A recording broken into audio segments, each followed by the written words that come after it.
Hey everybody, welcome back to my channel. I had a discussion the other day with a few friends about knife abrasion resistance and between different steels and everything. So I picked out four of my, well, these are my most carried EDC folders. And I've had them, let's see, I'd say at least 3 years a piece, 2 to 3 years. Anyway, so we're going to compare these real quick. The first one here is your Spyderco Tenacious, and everybody knows all about this knife. I'm not going to go into any kind of detail. I've used each of these knives equally for EDC task. EDC task. Well, alright, I'm a nurse, so I don't work construction, but I do open boxes, I open mail, big deal. But I've also skinned quite a few wild game with these knives, or skinned, sorry about that. And I've also done a lot of, weed eater, cut weed eater string, trimmer string, whatever you want to call it. I've gone to my deer stand, box stand, and my tree stand, and used it up there, each one of these different times. And I always have a fixed blade on me too when I'm out in the woods. But I've used these on wood and all that. Anyway, so you have your Tenacious, and that's 8CR13 MOV. It's been out forever. You have your Endura. Everybody knows that's VG10. This is the one I'm really wanting to talk about for a second. You have your Rat 1, and this is the Randall's Adventure Training one. And you can see the logo. It's not going to zoom very well because I'm moving. I can't get it. Anyway, everybody knows the logo's upside down triangle. And then your Recon 1, I took the black coating off because I can't stand coatings. I'm kind of with Chris and with Prepared Mind 101 with that. I really get sick of the coatings. They're necessary with ESE because living here in Louisiana, ESE will rust easy.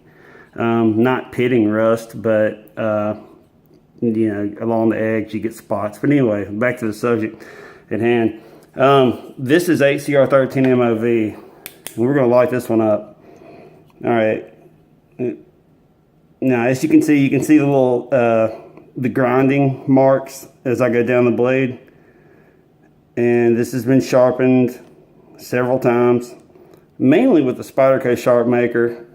I think that's all with this one. And I'll just flip it around this way and let you see. There's not a mark on it. I don't see any scratches. Yep, there's a little one right there, picked up. Okay, and I've used this knife a lot. Y'all just remember these are equally. I know I have no proof of this, of how much I've actually carried each knife compared to the other one. But anyway, and you see a little lint from my pocket, and I keep these pretty clean and oiled. Anyway, all right, there's number one. And there's your Spyderco Tenacious with 8CR13 MOV China. All right, your next one, we're going to look at one that's a similar steel. It's AUS 8, not AUS 8A like some people say. This is your, I've beat the hell out of this thing. I've shown it lots of love, all of them. As the guy from Equip to Endure would say, show your knife love.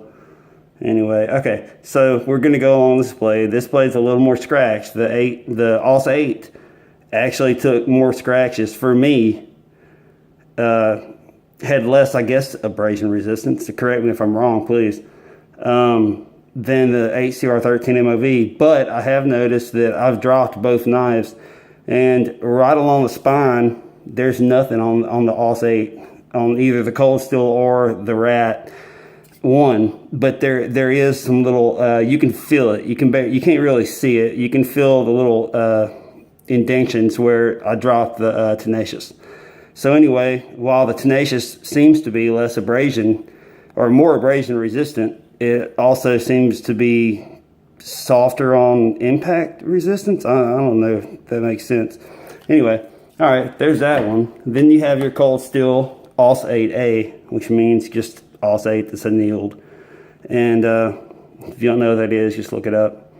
It's anyway, it comes out after you take the coating off. I've done videos on this. Plenty of people have done this. It comes out with a nice little stone wash. It looks like micro scratches in it.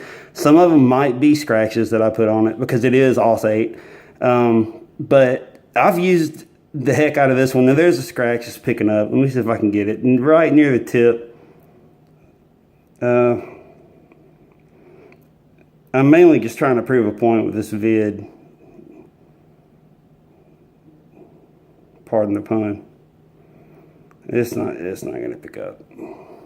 That's really shitty too, because I have a brand new camera here. Alright, well, let's try it without the camera. Yeah, okay.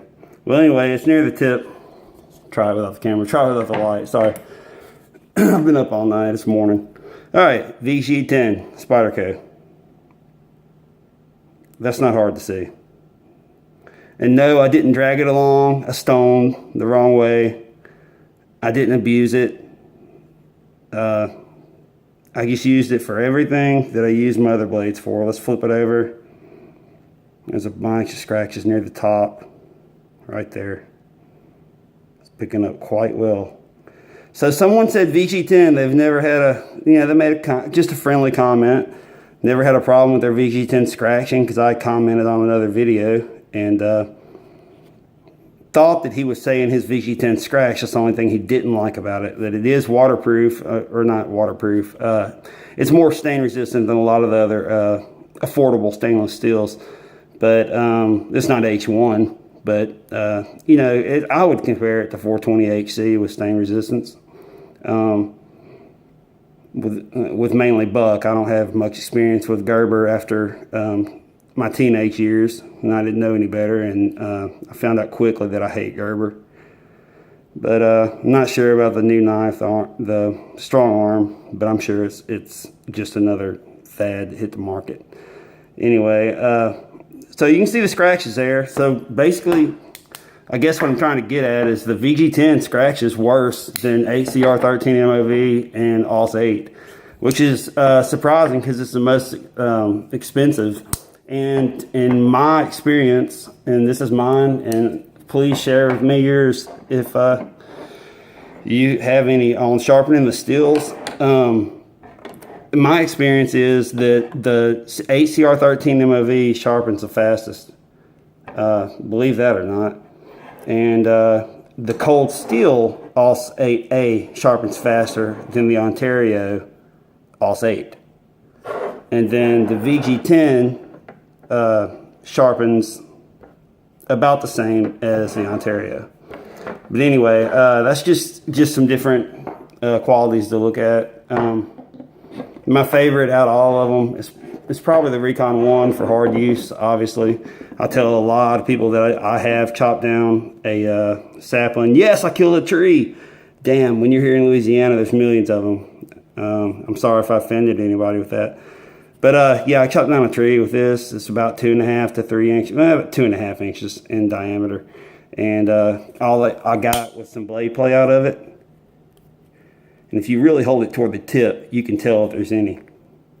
And there's none, because all I did was tighten up the screw. Just enough to make it reasonably, I mean, it pops open. Anyway, all right, thanks for watching, and God bless.